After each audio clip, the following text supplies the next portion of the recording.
अस्सलामुअलैकुम, welcome to technical chemistry. आज हम देखेंगे chemical reaction of alkanes. Alkanes हमें पता है सैचुरेटेड कंपाउंड होते हैं, मतलब अल्केन में जो कार्बन के चारों बॉन्ड होते हैं वो सिंगल बॉन्ड से सेटिस्फाई होते हैं, है ना। कार्बन की वैलेंसी सिंगल बॉन्ड से सेटिस्फाई होती है, इसलिए ये लीस्ट रिएक्टिव होते हैं अनसैचुरेटेड कंपाउंड की निस्बत। लेकिन अगर हम बहुत हाई टेम्परेचर प्रोवाइड करें या कुछ स्पेसिफिक कंडीशन प्रोवाइड करें तो हमारे पास अल्केन्स केमिकल रिएक्शन शो करते हैं, ठीक है। जो मेन टाइप ऑफ रिएक्शंस हैं जो हमारे पास अल्केन्स शो करते हैं वो होते हैं सब्स्टिट्यूशन रिएक्शन।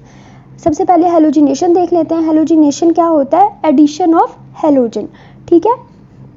अच्छा, अल्केन्स हमारे पास सब्स्टिट्यूशन रिएक्शन शो करते हैं। सब्स्टिट्यूशन रिएक्शन किन्हें कहते हैं? सब्स्टिट्यूशन रिएक्शंस में क्या होगा, एक या एक से ज़्यादा एटम रिप्लेस होंगे। जैसे अल्केन्स के केस में हमारे पास एक या एक से ज़्यादा हाइड्रोजन्स निकलेंगे, और अगर हेलोजिनेशन हम करवा रहे हैं तो उन हाइड्रोजन की जगह हमारे पास हेलोजन आके लगेंगे, ठीक है। मतलब एक एटम रिप्लेस हो गया है दूसरे एटम के साथ। इस तरह के रिएक्शंस को हम क्या कहते हैं? Substitution reactions. और ये सब्स्टिट्यूशन रिएक्शंस अल्केन्स की कैरेक्टरिस्टिक प्रॉपर्टी होती है, ठीक है। मतलब ये आइडेंटिटी बताते हैं हमें अल्केन्स की। अच्छा, अब अल्केन्स जो हैं वो फेयरली रिएक्ट करते हैं, मतलब बहुत ज़्यादा शिद्दत से रिएक्ट करते हैं हेलोजन्स के साथ डिफ्यूज्ड सनलाइट में। डिफ्यूज्ड सनलाइट किसे कहते हैं? फिल्टर्ड सनलाइट, ठीक है।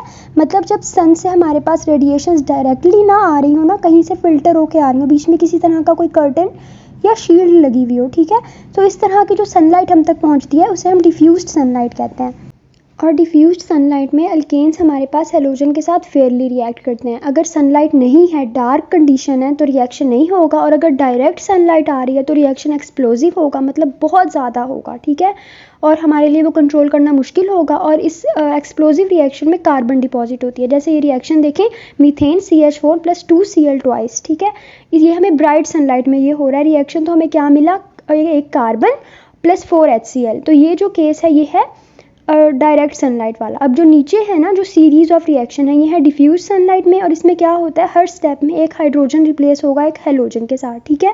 सबसे पहले देखें, हमने मीथेन लिया CH4 और एक क्लोरीन का मॉलिक्यूल ऐड किया है। CH4 + Cl2 in diffused sunlight gives us CH3Cl। एक हाइड्रोजन रिप्लेस हो गया है क्लोरीन के साथ, CH3Cl + HCl, ठीक है। ये हमारे पास है क्लोरोमीथेन। अब हमने यही क्लोरोमीथेन CH3Cl लिया और उसमें एक क्लोरीन मॉलिक्यूल ऐड किया डिफ्यूज्ड सनलाइट की प्रेजेंस में, तो फिर एक और हाइड्रोजन रिप्लेस हो जाएगा और एक और क्लोरीन आके लग जाएगा, CH2Cl2 बन जाएगा, जो होता है हमारे पास डाइक्लोरोमीथेन, और एक HCl बन जाएगा। अब हम डाइक्लोरोमीथेन लेंगे, उसमें क्लोरीन ऐड करेंगे डिफ्यूज्ड सनलाइट की प्रेजेंस में। सनलाइट लिखा हुआ है लेकिन इसका मतलब है डिफ्यूज्ड सनलाइट, ठीक है। तो एक और हाइड्रोजन रिप्लेस हो जाएगा, हमें मिलेगा CHCl थ्राइस, जो हमारे पास है ट्राइक्लोरोमीथेन। और ये हमारे पास क्लोरोफॉर्म होता है जो कि जनरल एनेस्थेटिक के तौर पे यूज़ होता है, ठीक है, मेडिकल ऑपरेशंस में, ठीक है। ऐसे जनरली भी एनेस्थेटिक के तौर पे यूज़ होता है, ठीक है। + HCl बन गया। अब यही हम ट्राइक्लोरोमीथेन लेंगे, CHCl thrice + Cl2 diffuse sunlight की प्रेजेंस में, तो हमारे पास बनेगा टेट्राक्लोरोमीथेन या कार्बन टेट्राक्लोराइड और HCl, ठीक है। ये थी हमारे पास step by step diffuse sunlight की प्रेजेंस में हेलोजिनेशन अल्केन्स की। सेकेंड टाइप ऑफ रिएक्शंस जो अल्केन शो करते हैं वो होते हैं हमारे पास कंबस्चन रिएक्शंस, ठीक है। मतलब कंबस्चन शो करते हैं। कंबस्चन का मतलब क्या होता है? एक्सेस एयर या ऑक्सीजन की प्रेजेंस में अल्केन्स को यानी कंपाउंड्स को बर्न करना, और हमारे पास एज अ प्रोडक्ट क्या बनेगा? A lot of heat, carbon dioxide और वाटर। अगर कंप्लीट कंबस्चन हो रही है, ठीक है, मतलब कंप्लीटली हमारा अल्केन बर्न हो गया है ऑक्सीजन और एयर की प्रेजेंस में, और हमें हीट, कार्बन डाइऑक्साइड और वाटर मिलेगा, ठीक है। अगर इनकम्प्लीट कंबस्चन हो रही है तो फिर हमारा प्रोडक्ट होगा कार्बन मोनोऑक्साइड, जिसका रिएक्शन मैं आपको बाद में बताऊंगी, ठीक है। और यही जो हमारे पास कंबस्चन रिएक्शन है, हमारे ऑटोमोबाइल कंबस्चन इंजन, मतलब जो गाड़ियाँ वगैरह होती हैं, ठीक है, इनके इंजन्स में भी यही रिएक्शन होता है। सर्दियों में हमारे घरों में जो डोमेस्टिक हीटर्स चलते हैं उनमें भी यही होता है, और जो कुकिंग अप्लायंसेज होती हैं, ठीक है, हमारे जो हीट स्टोव वगैरह होते हैं, चूल्हे, ठीक है, इनमें भी यही कंबस्चन रिएक्शन होता है। हमें पता है अल्केन यानी मीथेन, नेचुरल गैस का 85% मीथेन होता है हमारे पास। और इसीलिए क्योंकि हम अल्केन्स को क्योंकि अल्केन्स कंबस्चन रिएक्शन शो करते हैं और इसके प्रोडक्ट के तौर पे हमारे पास बहुत ज़्यादा हीट बनती है, और जब हीट रिलीज़ हो, हीट प्रोड्यूस हो, तो वो रिएक्शन एक्सोथर्मिक रिएक्शन होता है। अल्केन्स की कंबस्चन का प्रोसेस हाईली एक्सोथर्मिक रिएक्शन है, इसलिए अल्केन्स एज फ्यूल यूज़ होते हैं, ठीक है। अब कंप्लीट कंबस्चन का रिएक्शन देख लें। मीथेन CH4 लिया, 2 ऑक्सीजन के मॉलिक्यूल दिए, CH4 + 2O2, ठीक है। क्या बना? Carbon dioxide CO2 + 2H2O + heat. ये हमारे पास है कंप्लीट कंबस्चन, अगर हमारे पास अनलिमिटेड सप्लाई है ऑक्सीजन की, ठीक है।